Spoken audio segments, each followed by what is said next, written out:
नमस्कार साथियों, bike group channel पर फिर से आप लोगों को और एक नए वीडियो में स्वागत है। आशा करते हैं कि आप लोग अपने जीवन में खुश होंगे, मस्त होंगे और मजे में भी होंगे। हमने आज फिर और एक नए किस्से से आप लोगों को रूबरू करवाने वाले हैं। आज के किस्सों में हमने सोशल मीडिया पर ट्रेंडिंग में रहने वाले सोनम वांगचुक से जुड़ी हुई किस्से को आपके सामने रखने वाले हैं। क्या है किस्से, क्या है कहानी, वीडियो में आगे आपको मालूम चल जाएगी। वीडियो पे बने रहिए। तो चलते हैं, शुरू करते हैं सोनम वांगचुक से जुड़ी हुई किस्से। कौन है सोनम वांगचुक? 9 साल तक नहीं पढ़े, फिर पिता से बगावत कर बने मैकेनिकल इंजीनियर।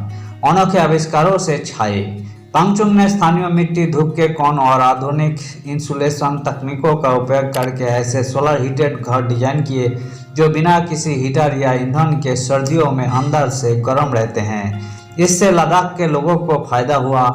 मशहूर पर्यावरण कार्यकर्ता और शिक्षा सुधारक सोनम वांगचुक को जंतर मंतर से ले जाकर दिल्ली पुलिस ने सफदरजंग अस्पताल में भर्ती कराया है। जंतर मंतर से सोनम वांगचुक को हटाए जाने के बारे में दिल्ली पुलिस ने कहा है कि हाई कोर्ट के आदेशों और मेडिकल विशेषज्ञों की सलाह के अनुसार सोनम वांगचुक की बिगड़ती सेहत को देखते हुए उन्हें जरूरी मेडिकल देखभाल के लिए अस्पताल में भर्ती कराया गया है। सोनम बीते 21 दिन से जंतर मंतर पर अनशन पर बैठे थे। वही कॉकरोच जनता पार्टी के अभिजीत दीपक के विरोध प्रदर्शन के तहत ये अनशन कर रहे थे। लेकिन आखिर सोनम वांगचुक है कौन, कहां से आते हैं और इतने मशहूर कैसे हैं? सोनम वांगचुक की भूख हड़ताल के बीच आप हर कोई उनकी कहानी जानना चाहता है। सोनम वांगचुक का जन्म 2 सितंबर 1966 को लद्दाख के अलची नामक एक बेहद छोटे और दुर्गम गांव में हुआ था। उनके पिता सोनम वांगल लद्दाख के एक रसूखदार राजनेता थे जो बाद में जम्मू कश्मीर सरकार में मंत्री भी बने। इसके बावजूद सोनम का शुरुआती बचपन आम बच्चों से बिल्कुल अलग रहा। उन्हें 8 से 9 साल की उम्र तक किसी औपचारिक स्कूल में नहीं भेजा गया। उन्होंने अपनी मातृभाषा लद्दाखी में अपनी माँ से ही घर पर शुरुआती शिक्षा हासिल की। इस घरेलू माहौल ने उनकी रचनात्मकता और प्रकृति को समझने की बुनियादी समझ को बेहद मजबूत बना दिया। जब वे थोड़े बड़े हुए तो उन्होंने लीग से हटकर मैकेनिकल इंजीनियरिंग करने का फैसला किया, लेकिन उनके पिता इस फैसले के सख्त खिलाफ थे। अपनी जिद पर अड़े वांगचुक ने पिता की इच्छा के विरुद्ध जाकर इंजीनियरिंग की राह चुनी, जिसके चलते उनके पिता ने पढ़ाई का खर्च उठाने से मना कर दिया। ट्यूशन पढ़ाकर किया गुजारा। इस मोड़ पर पीछे हटने के बजाय वांगचुक ने बच्चों को ट्यूशन पढ़ाकर खुद अपनी फीस का इंतजाम किया। उन्होंने साल 1987 में नेशनल इंस्टीट्यूट ऑफ टेक्नोलॉजी यानी NIT श्रीनगर से मैकेनिकल इंजीनियरिंग में बीटेक की डिग्री पूरी की।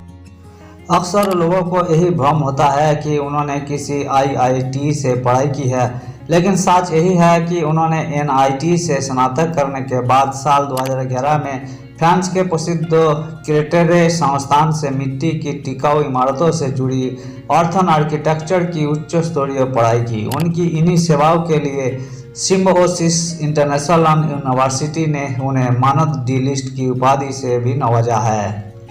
छात्रों के लिए खोला यूनिक स्कूल। इंजीनियरिंग की डिग्री हाथ में आने के बाद वांगचुक के पास किसी मल्टीनेशनल कंपनी में शानदार नौकरी करने का मौका था, लेकिन उन्होंने लद्दाख की लाचार शिक्षा व्यवस्था को बदलने का कठिन रास्ता चुना। उन्होंने साल 1988 में students educational and cultural movement of Ladakh यानी सैकमल की स्थापना की। इस अनोखे स्कूल का पूरा कैंपस पूरी तरह सौर ऊर्जा से संचालित होता है और यहाँ किताबों को रखने के बजाय व्यावहारिक ज्ञान यानी लर्निंग बाय डूइंग पर जोर दिया जाता है।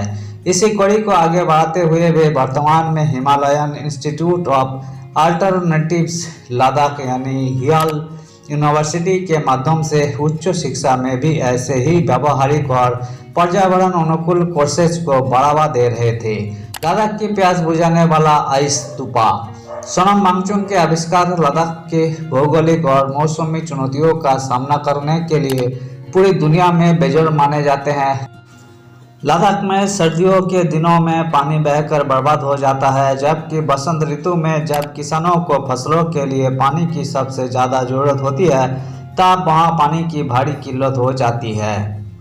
इस गंभीर संकट को दूर करने के लिए बांगचुंग ने साल 2013 में आइस स्तूपा यानी कृत्रिम ग्लेशियर का आविष्कार किया। इस तकनीक में सर्दियों के पानी को एक पाइप के जरिए ढलान से नीचे लाया जाता है, जिससे प्राकृतिक दबाव बनता है और पानी एक फव्वारे के रूप में हवा में ऊपर उछलता है। लद्दाख की हार कांपने वाली ठंड में ही पानी हवा में ही जमने लगता है और धीरे धीरे एक बौद्ध स्तूप यानी शंकु का आकार ले लेता है। शंख आकार होने के कारण इस पर सूरज की किरणें कम पड़ती है, जिससे यही बर्फ मई जून के महीने में बहुत धीरे धीरे पिघलती है। यही आविष्कार ठीक उसी समय किसानों को पानी देता है जब उन्हें खेतों की सिंचाई के लिए इसकी सबसे ज़्यादा जरूरत होती है। दुनिया ने माना लोहा, मिला एशिया का नोबेल। सोनम वांगचुक को साल 2018 में प्रतिष्ठित रेमन मैग्सेसे पुरस्कार से सम्मानित किया गया। इस पुरस्कार को पूरे एशिया का नोबेल पुरस्कार माना जाता है। इसके अलावा उनके आइस स्तूपा प्रोजेक्ट के लिए उन्हें साल 2016 में वैश्विक स्तर पर रोलेक्स अवार्ड्स फॉर एंटरप्राइज से नवाजा गया। उन्हें साल 2017 में global award for sustainable architecture और 2014 में UNESCO chair for earthen architecture सम्मान भी मिल चुका है। धन्यवाद साथियों, इस वीडियो में हमने सोशल मीडिया पर ट्रेंडिंग में रहने वाले सोनम वांगचुक की जिंदगी से जुड़ी हुई किस्से को आपके सामने रखने की कोशिश की है। उम्मीद है दोस्तों वीडियो आपको जरूर पसंद आई होगी। वीडियो पसंद आए तो लाइक कर दीजिएगा, चैनल पर नए आए हैं प्लीज एक सब्सक्राइब कर दीजिएगा। मिलते हैं नेक्स्ट वीडियो में, धन्यवाद।